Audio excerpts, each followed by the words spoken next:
But it's about training the mind too, right? The mind needs to adjust, and the mind is like a muscle. It needs to reshape itself to be able to take on a new way of thinking and a new way of behaving, and progressively hold that new shape. And that only comes through repetition and patience and slow, hard work of doing the same thing over and over again. So if you broke the mind down to three parts, you would say there's the instinctive, the intellect, and the intuitive. So my intuitive mind knew that that was the right thing to do. The intellect was saying like, it's getting dark outside, I have to walk through the forest, can we do it in the morning? That's the intellect, it's reasoning. And the instinctive mind just said, no, I'm afraid to go live in the forest because some animal's gonna come eat me at night. Right. There'll be a missing monk and who cares? Right. And usually your instinctive mind will be in disagreement with what your master teaches you. Oh, totally. Their job is to force you into the fears. Right. Because the instinctive mind likes the same thing. It's the nature of the animal mind, right? It loves repetition. The intellectual mind likes the new things. That's why the intellectual mind can be fascinated with the internet and gets caught in the internet because it's always serving you something new online. Whereas the instinctive mind loves repetition. That's why a cow, for example, is an instinctive animal. It can wake up every day and eat grass. It wakes up and goes like, oh, grass, amazing. It never gets up and goes like, God damn it, I want granola. Give me bacon and eggs today. No, it eat grass every day for 20 years and be totally happy with it. Imagine if we ate the same thing for breakfast every day for 20 years. We'd probably go like, no, like put something different on it, right? But the instinctive mind loves the same thing. And the instinctive mind staying in this hut, in the 10 by 10 foot hut, gets comfortable. It knows its surrounding, and that's what the instinctive mind wants, right? It wants familiarity. It wants everything to repeat itself in the right way. And when it does that, it feels safe and secure. Okay. And that's why, just to go slightly off topic a little bit, in the monastery and in the military, they have rituals and routines. Because if you look at the instinctive, intellectual, and intuitive, one of the things you want to do is to make the instinctive mind be totally safe and secure. And by that, you create routines. Monks have routines, soldiers have routines. You feed them at the right time every day, right? When that happens, the instinctive mind of a soldier and of a monk becomes safe and comfortable. They don't have a fear and flight feeling. So now they can move out of the instinctive mind and function in the intellectual mind or the intuitive mind. So a soldier can go into battle and not live in the fear of the fight or flight area of the mind. And he can be in the intellectual area of the mind. So you see, I see the enemy coming this way. Maybe I'll go around this way and shoot him from the back. Okay. Right?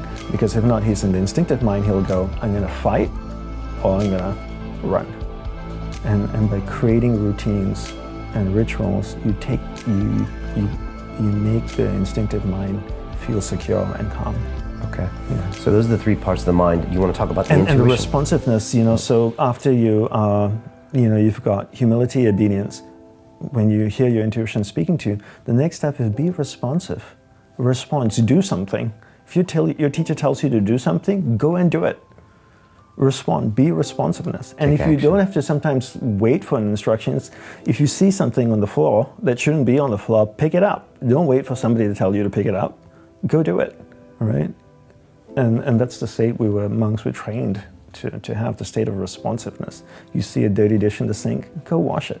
Yeah, it's not yours, I know, but wash it. Yeah, for sure. People don't take time out for themselves, right? And that's something I've been saying lately to a lot of people is that nobody spends time with themselves. And when I say this to people, they go like, oh, I have alone time.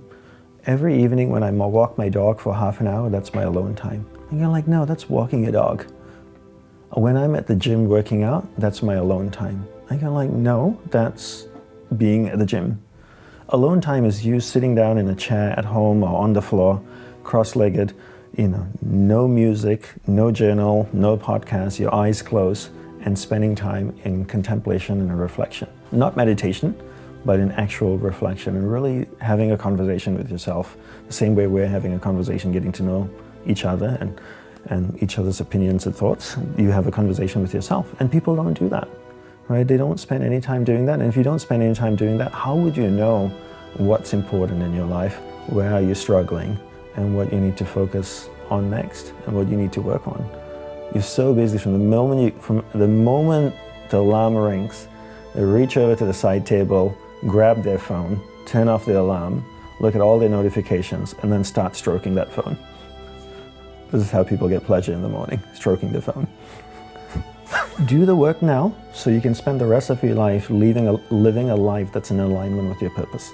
Once you figure out what you want now and what your purpose in life is, then you can spend the rest of your life living a life in alignment with that purpose. And talking about deathbed, when my guru was dying, one of the last things he said on his deathbed was, "What an amazing life. I would not have traded it for anything in the world." What an amazing life. I would not have traded it for anything in the world. Now, what words to hear from a dying man. So when you're so determined, when you're so clear what you want in life, and you're so determined to get it, and you're willing to give up everything and everyone for it, then you're living a life in alignment with your purpose, and then you can spend the rest of your life in sync with who you are, as opposed to chasing so many different things around you that sparkle, whether it's, I want to be like that person, and I want to do this, and that sounds fascinating, maybe I'll try that for a few years. You meet kids nowadays that are 18, 19, 20 years old, and you ask them, what do you want to do? What are you studying at university? Oh, I think I'll do science and for a year, and then I might major in this, but I was also thinking I might take a year off, travel a little bit and then come back, and I'm not sure, maybe I'll do arts. I'm kind of interested in this topic. How do you not know what you want to do? We have one life. You don't get a second shot at this. Get clear what you want. The first step is really have an intense desire to really want to figure it out. Because 100%, 99.999999 times more nines in there of these people that say I can't figure it out don't have enough of a desire to want to figure it out. But if you look at the most successful people, one of their traits is this intense desire to want that something, whether it's to be the best soccer player, to win an Olympic gold medal, or to be the best martial artist. They want that. They desire it so badly. How many people truly desire to want to know what their purpose in life is? Because if they really want it, they will figure out a way to find it. They don't have enough of a desire. They have a passing desire. Maybe they're going through a difficult time, so they kind of for a few months look around and no. But you have to have that burning desire. You have to say that I really want to know, and I'm not going to stop till I figure it out. Then you'll find out. The greatest blessing of knowing what you want in life is that you know who and what you don't want in life. And that is such a blessing, right? And it really pays for you to figure this out as early as possible in your life. Right. But you must have the desire to want to know. First of all, we never get taught that we need a purpose in life. So when you go to school, nobody tells you that you need a purpose. And then second, they don't tell you need a purpose. And second is they don't teach you how to figure out your purpose in life.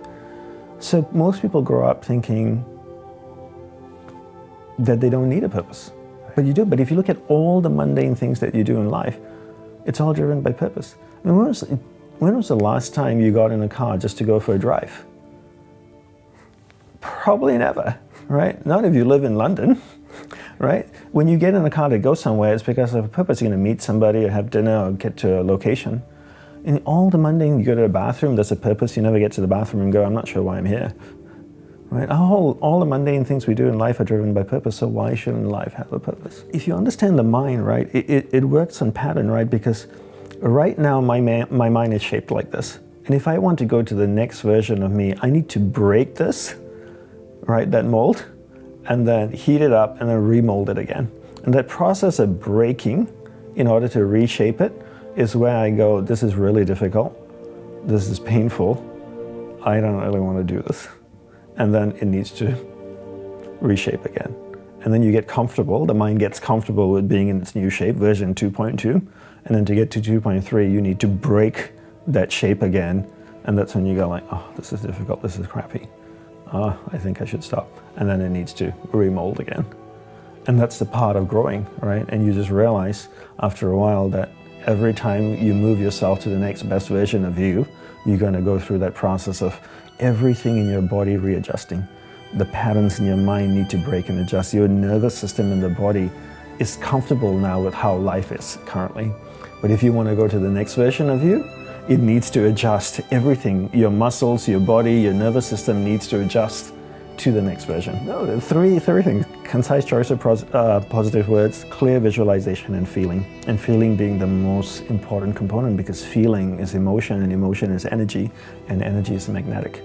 Tesla, I think I might have said this in the previous episode, Tesla had the saying, if you want to find the secrets of the universe, think in terms of energy, frequency, and vibration. I think Tesla is an amazing human being, and I think he was more like a mystic scientist than anything else. And and if I were to elaborate on that statement, I would say that everything is made up of energy, and that energy is vibrating at a certain frequency. And your job is to match the frequency of what you want, because that's harmony, right?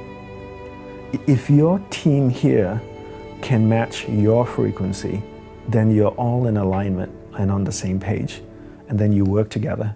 It's like a flock of birds that just flow in harmony. You see them flying in the sky, they never crash into each other, never bump into each other like, hey, Frank, watch out. They all fly in harmony. And in the monastery, the monks were trained to match Gurudeva's frequency, to be in the same space of mind that he is, so that we could flow into areas of consciousness that he was functioning in. And the same way that if you want to attract something in your life, you need to understand what that frequency is that you want, and then change the energy in your body to match that frequency. And when you do, you attract that. It's like the old radios, right? You tune it, the station is 74.5 FM, and if you get to 74.4 FM, you get static and music. 74.6, static and music, 74 FM, 74.5, perfect music, 74.2, just static. And so your goal is to tune your energy to match the frequency of what you want. And then that's when that attraction comes. A lot of people talk about this law of attraction and stuff, but I never really understand it or explain it properly. And I think sometimes the New Age world can just get away by saying all kinds of, the law of attraction, and do this and do that, and it will attract it into your life. But there's no practical steps or actually understanding the science of how these things work. But once you really understand it and then put the hard work into it, these amazing tools have been around for millenniums. Monks have been using it for thousands of years. So be concise. Concise positive words. Concise positive words. Clear visualization. Clear visualization. And corresponding feeling.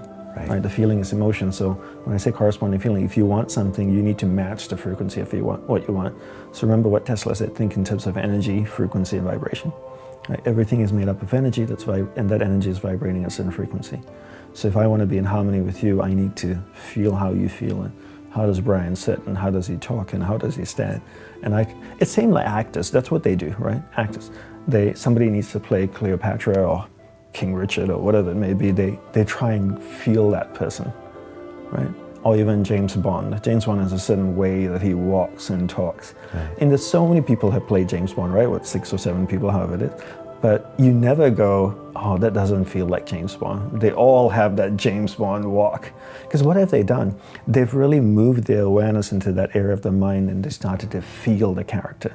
How he sits, how he talks, the little things that Bond does, how he adjusts his coat. And then you forget that person is playing James Bond. You look at that person and you go, that's Bond. And that's really what it is with affirmation, is you're trying to change your energy in your mind to match what it is you want. And when those two things are vibrating the same frequency, then you attract it. Think about, I also have an engineering background, as you know. Yeah. Law of thermodynamics. Energy cannot be created or destroyed. So at the point of death, we obviously are not just only energy. We, I mean humans, are not only energy. We obviously are energy, but we're also intelligent energy. Because we have the ability to create, right? Which a lot of species on this planet doesn't have the ability to create. We have intelligence, right? We can make smartphones, we can make decisions, we can put something, we can make a plane fly, a piece of metal fly through the sky while carrying people. And that's special. It is. So where does that intelligent energy go at the point of death? It just disappears? energy cannot be destroyed. So where's that intelligent energy going? Is it morphing itself into, all of a sudden you're making planes and now you're sitting as a piece of rock, a dust in a hole? Doesn't make so much sense. Second is you have two kids, right? 3-year-old and 2-year-old. 2-year-old. Yeah. When you look at your kids, you can see that one portion of your child is made up of things that you put into him. Another portion, your wife put into him. And then there's another portion of your child that's not influenced by either you or your wife. Mm. Where's that portion coming from? Right?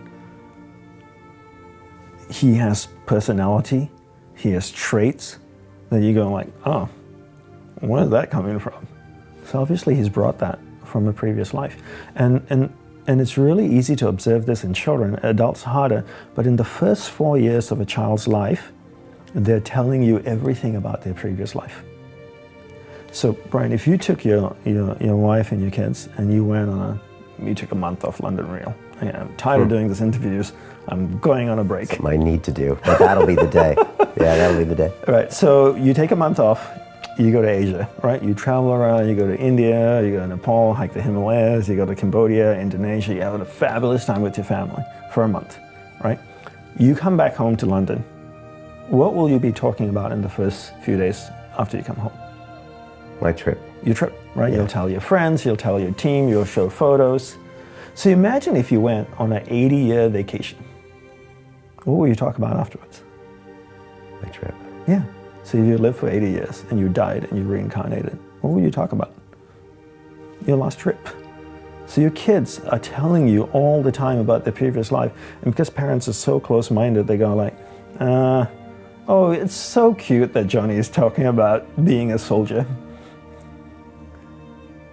You know, must have seen something on TV of his friends at kindy told him about being a soldier.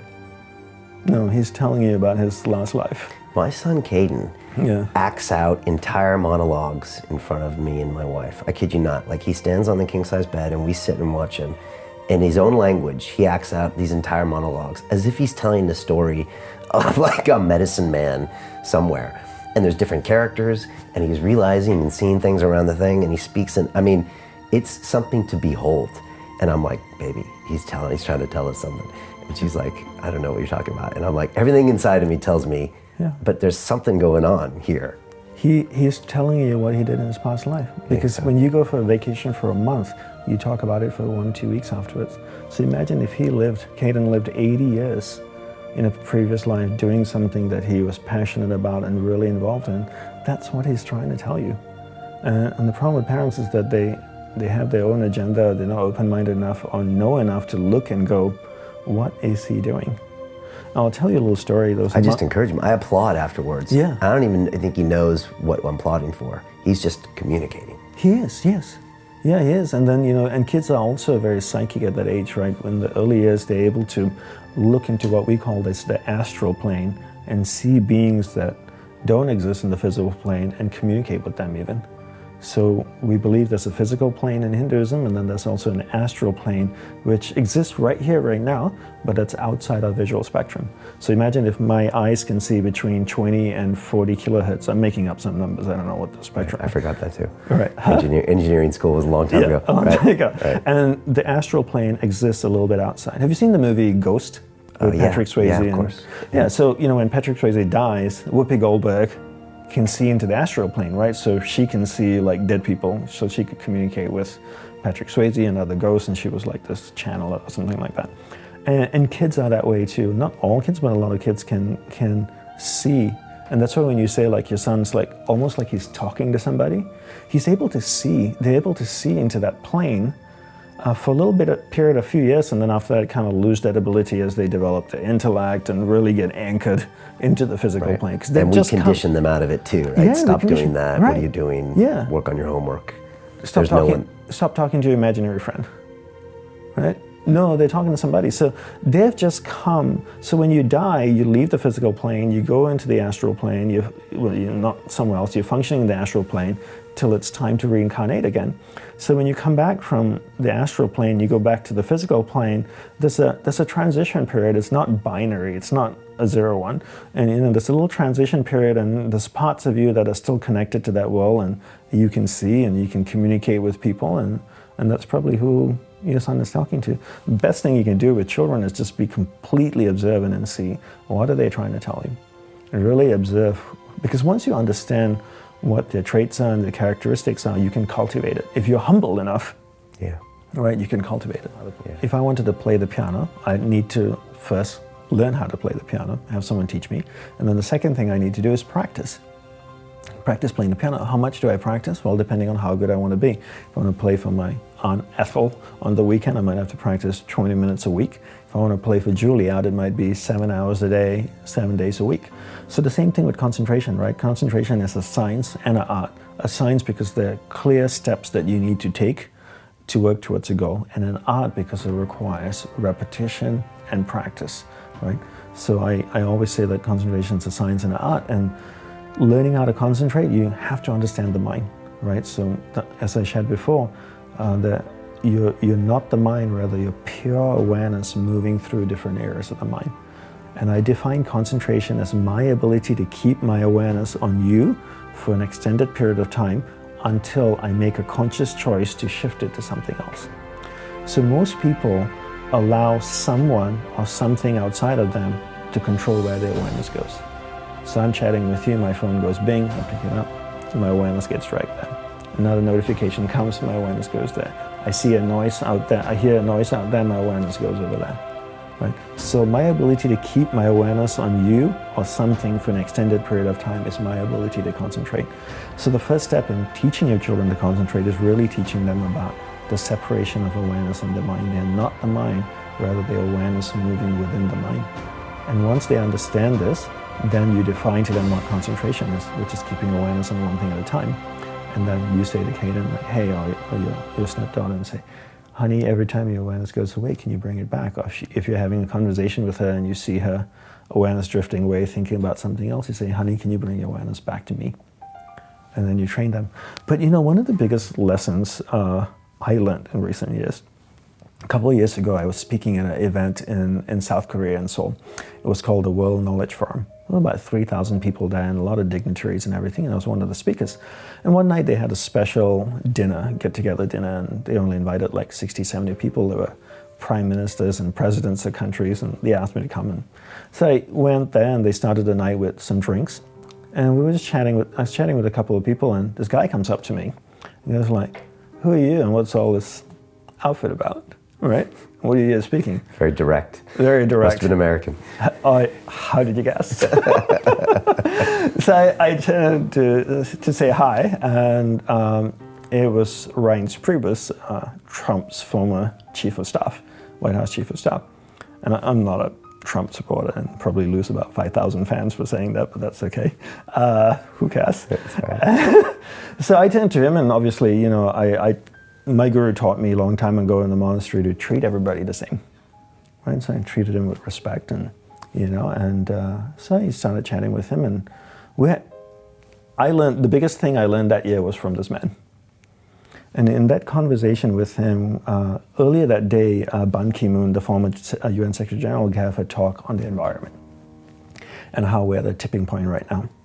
And if we don't do anything, we're in serious trouble. So I kind of brought up the topic for some reason when we were chatting, and Ryan said something interesting to me. He said, the problem with Ban Ki-moon's talk is he did not make the case. And I said, what do you mean by that? Can you explain? I don't understand this phrase. And he said, how do I tell the single mother in Pennsylvania that has 2 jobs and 3 kids that she needs to care for the environment? Because all she can think about is getting through one job, going to another job, earning money, coming back, looking after the 3 kids, feeding them, getting sure they do their homework, getting them ready for the next day, and then just like crashing in exhaustion, and then doing the whole thing again. She doesn't care about the environment. How do I make the case to her? And once I can make the case to her, then she'll buy in. And that phrase, making the case, really changed my life, because I realized I was traveling around the world teaching people about the mind and concentration, but I never made the case. Why? So if you want to teach your 14-year-old stepdaughter how to concentrate, it's not enough to go up to her and say, honey, I learned about concentration today from Dandapani, here's how to do it. You need to make the case to her. Why does she need to concentrate?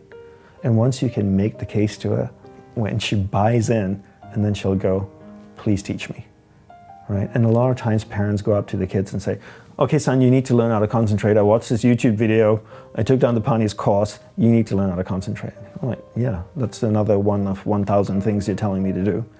You need to make the case to them. And Which means find out what they want in life and show them that this will get them what they want faster, or get them what they want. You get 10 more monk points for that. Really? Yeah. You can cash them in later. Or find that it aligns with their purpose even better. Exactly. Okay. You really understand the concept. And that's really what it is, right? So for example, you go up to a child that loves to play Nintendo, and you say to him, I can help you get a better score on your Nintendo. He's like, talk to me. Right? If you want to, and one of the things I teach people to do in learning to concentrate is develop willpower. Right? So if you go up to a child that loves, a boy or girl that loves to play basketball or soccer, for example, so like, you know how a soccer game is 90 minutes, and in the last 10 minutes, everyone on your team is tired, and you guys are struggling because it's an exhausting game. I can show you how to develop willpower so that in the last 10 minutes you can keep going, and you can summon up all that will and energy to just keep pushing when everybody's falling behind. And that boy loves soccer, and he will say, please teach me, right? So you need to connect that together, and you need to make the case of why they need to learn to concentrate. And for adults, for me, the way I've been making the case to them is that ultimately we all want to be happy, right? I think that's a fair statement to say. I say happiness should never be pursued. Don't pursue happiness, but rather pursue a lifestyle where the byproduct of that lifestyle results in happiness. So I spend time with my family, I feel happy. Have a glass of wine with someone I like or love, I feel happy. So I don't pursue happiness, I pursue a lifestyle, right? I design a lifestyle for myself where the byproduct of that is happiness, these different experiences. Now, how can I be fully present in those experiences? Right? How can I be fully present here with you so that I can get the most of this experience? I do that by being concentrated. So by learning how to concentrate and keep my awareness on you for an extended period of time, I can fully experience this interview with you. I can fully experience you. The byproduct of that is I feel satisfied, I feel happy. Fast forward 50 years from now, or 55 years from now, I can look back on my life on my deathbed and go, what an amazing life. I would not have traded it for anything in the world. And that's the case for being concentrated, so that you can truly enjoy every experience in your life and be present. And being present means being able to be concentrated. And so many people, and I'm going to rant here for a second, so many people post this little thing on Instagram and Facebook, be in the now, be in the moment, and be present. And it annoys the crap out of me, Brian, because they never tell you how to do it. Right. Being present is a byproduct of being concentrated. You cannot be present unless you learn to concentrate. What does being present mean? It's being in the moment, right? And people talk about mindfulness, right? Everybody and their dog is talking about mindfulness. And they say we need to practice mindfulness. That's the biggest bullshit in the world. You do not practice mindfulness. That's an error. I actually went, and my English is not great. I don't think it's great. Pretty good. It's all right. It's not too bad. I did ESL. Barely scraped through that. Okay. And I went on Oxford Dictionary and Webster's Dictionary to look at the word mindfulness and see what it means. Because, if I want to understand an English word and I don't really know the definition, I look in the dictionary. And it says something about having complete attention on a moment-to-moment basis, right? And that's being concentrated. Right? So mindfulness is a byproduct of a state of concentration. So you cannot practice mindfulness, but what you can do is practice concentration, and by being concentrated, you can be mindful of each moment. But you cannot be mindful of what's happening each moment unless you're concentrated. So you don't practice mindfulness, you learn and practice concentration in order to be mindful. Mindful is a state of being observant of a moment. That's what observation is. You're aware of each moment. You concentrate on what you're doing or who you're engaged with. To the topic of meditation, right? And obviously there's so many types of meditation. The meditation that I was trained by Gurudeva, my teacher, was really about concentrating. You cannot empty your mind, and this is a big false belief about meditation. It's about emptying your mind. No, focusing on your breath. How long do you want to focus on your breath for? Concentration for us was really about focusing on one thing in your mind, right? I simplified meditation in a little way to say that meditation is having a meeting with your energy, all right? So your energy is always flowing out of you to people and things around you. So when you can withdraw that energy, concentrate it, and focus on it, that's the process of meditation. So having a meeting with your energy. Meditation is the same way. Energy is always flowing out of you to people and things. It's about pulling energy to one place, having an agenda for that energy, telling what that energy needs to focus on, changing the vibration and energy. Remember Tesla? Think in terms of energy, frequency, and vibration. Pull all the energy in one place, you change the frequency of that energy to the frequency you want, and then you send it back out again. Sports teams do this. They gather on the side of the field, the coach says, okay, we had a plan, you went out, you played, now everybody's off the plan. Come back in, regroup, get back on the plan, or here's a modified plan, go back out, do the same thing. Right. Companies do this, right? So meditation is having that meeting. But going back to mindfulness, mindfulness is not something you practice concentration. And I would suggest for people listening to this interview, go online, go onto Webster's or Oxford Dictionary and actually look up the word mindfulness and see how it's defined. It's about being aware in a moment-to-moment basis. The only way to do that is to be concentrated. And that's what being mindful is, and that's what being present is to be able to be completely engaged and full attention onto who and what you're engaged with. Right. That's the state of concentration. The byproduct of that, you can be aware of what's happening on a moment-to-moment basis.